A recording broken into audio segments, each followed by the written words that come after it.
बिहार में इस वक्त सवाल सिर्फ कानून व्यवस्था का नहीं बल्कि सत्ता की साख और सरकार के अस्तित्व का बन गया है, क्योंकि एक के बाद एक ऐसी घटनाएं सामने आ रही है बिहार के राज्य से जिन्होंने पूरे राज्य को झकझोर कर रख दिया है।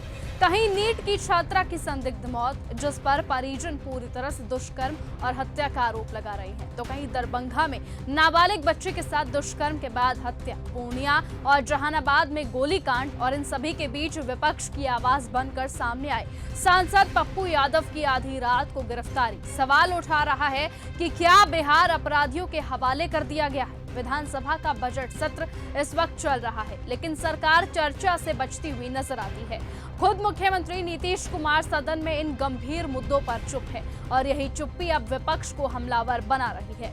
आरजेडी और कांग्रेस तो खुले तौर पर राष्ट्रपति शासन की मांग कर रही है। उनका साफ कहना है कि बिहार में लॉ एंड ऑर्डर पूरी तरह से कोलैप्स कर चुका है। अपराधियों को पुलिस का कोई डर ही नहीं है और महिलाएं, बच्चियों की सुरक्षा सिर्फ भाषणों तक सीमित रह गई है। पप्पू यादव की गिरफ्तारी को भी विपक्ष बदले की राजनीति बता रहा है। आरोप है कि 31 साल पुराने मामले को जानबूझकर जिंदा किया गया, क्योंकि वो नीट छात्रा मौत मामले में सरकार और पुलिस पर सीधे आरोप लगा रहे थे। यहाँ तक कह रहे थे कि सत्ता से जुड़े प्रभावशाली लोगों को बचाने की कोशिश हो रही है। अब सवाल ये भी है कि क्या ये गिरफ्तारी विपक्ष की आवाज दबाने का एक संदेश है।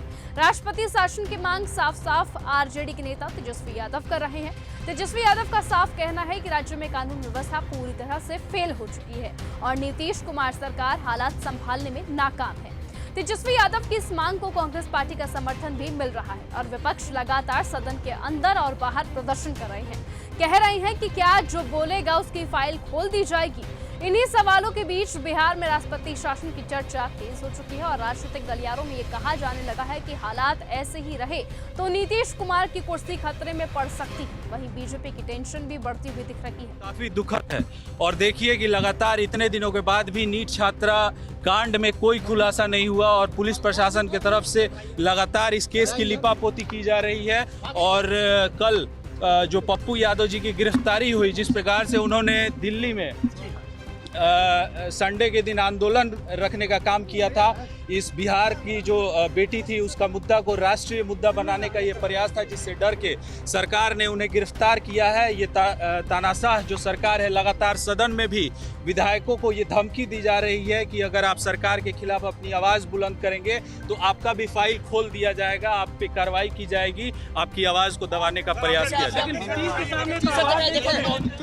क्योंकि सहयोगी सरकार पर चारों तरफ से दबाव है। जनता पूछ रही है कि अगर रात 12 बजे महिलाएं सुरक्षित हैं तो फिर नाबालिग बच्चियों के साथ दुष्कर्म और हत्या क्यों हो रही है। अगर कानून मजबूत है तो अपराधी बेखौफ क्यों है। बिहार आज जवाब मांग रहा है और सवाल यह है कि क्या सरकार जवाब देगी या फिर राष्ट्रपति शासन ही अब आखिरी विकल्प बन चुका है। देखना होगा कि क्या सचमुच में बिहार में राष्ट्रपति शासन लगा दिया जाएगा जिस तरीके से मणिपुर में राष्ट्रपति शासन लगा था। क्या बिहार भी उन्हीं राज्यों में से एक राज्य बन जाएगा। क्या नीतीश कुमार की कुर्सी जानी पक्की है और क्या बीजेपी इस बार नीतीश कुमार को बचा पाएगी या नहीं, वो तो आने वाला वक्त ही तय करेगा। फिलहाल तब तक के लिए बने रहिए और ऐसे ही देखते रहिए न्यूज गंगा। नमस्कार।